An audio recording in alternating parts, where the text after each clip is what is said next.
Quirks and Quarks. Hey everyone, and welcome back to the channel. Today, we're diving into the world of cryonics and exploring the futuristic concept of cryopods. These hibernation chambers are a staple of science fiction, promising a way to travel vast distances over extended time spans without aging a day. But how close are we to this in reality? Stay tuned because we're about to explore the freezing truth behind cryopods.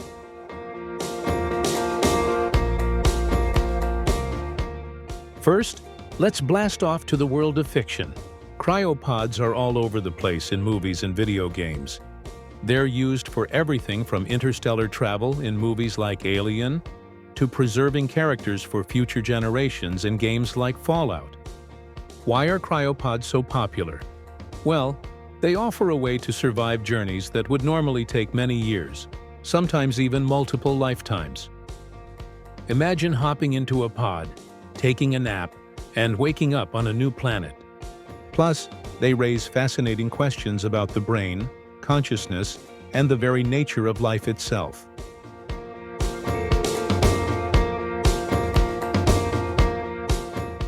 Now, let's get real. Cryonics already exists, but it's far from the sci-fi dream.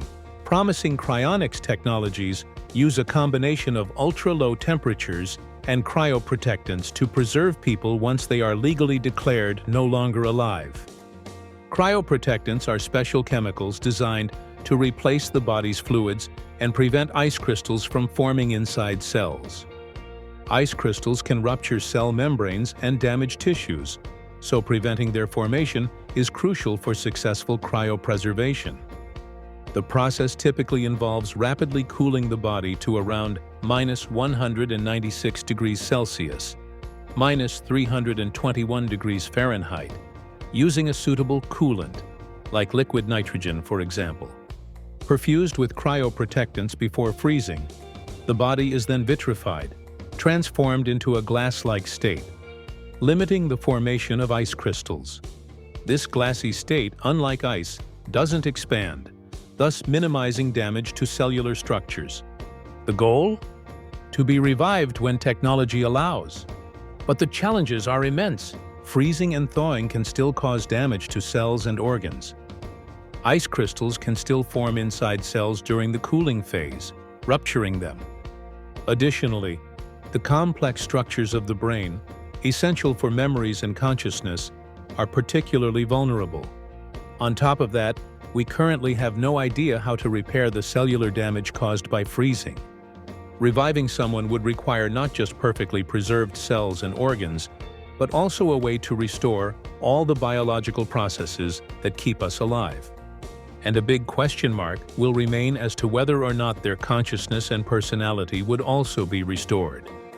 A question that can't be answered with absolute certainty until a suitable thawing technology is available.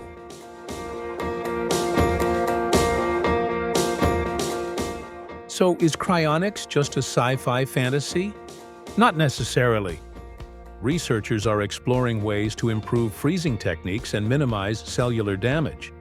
As mentioned, one approach is vitrification, which aims to solidify cells into a glass-like state, with minimal to no formation of ice crystals. There's also a focus on developing new cryoprotectants that offer better cellular protection. Another area of research is repair. Scientists are investigating multiple methods to address cellular damage after thawing. One promising avenue is nanotechnology. Nanoparticles could be introduced before freezing that could work on a microscopic level to repair cellular membranes and other structures after thawing. Another approach is exploring biological techniques that utilize the body's own repair mechanisms. Scientists are investigating ways to stimulate the body's immune system and natural healing processes after revival to address any remaining damage. And what about damage that may occur after freezing or vitrification? Could a cryopreserved body withstand the immense G-forces experienced during spaceship acceleration? In order to prevent damage due to internal torque, external collisions, gravity, and other forces acting on the body, elasticity is key. But a frozen or vitrified body loses all of its elasticity and becomes brittle and easy to damage, even by simply moving its container to a different location. Future advancements must involve introducing special supportive structures within the pod, or developing cryoprotectants that specifically protect tissue elasticity. It's a long road, but who knows? Maybe one day cryonics will offer a real shot at extended life, or even revival.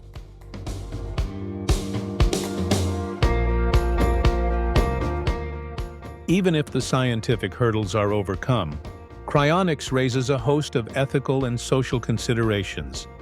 Is it ethical to promise people a potential future revival with unproven technology? What happens if someone wakes up in a future society that is unrecognizable or too different from their own? There are also legal and social implications to consider. Who would be responsible for the care and maintenance of cryopreserved people? What happens if a cryonics company goes out of business while having cryopreserved people under their care? These are complex questions that will need to be addressed as cryonics research continues.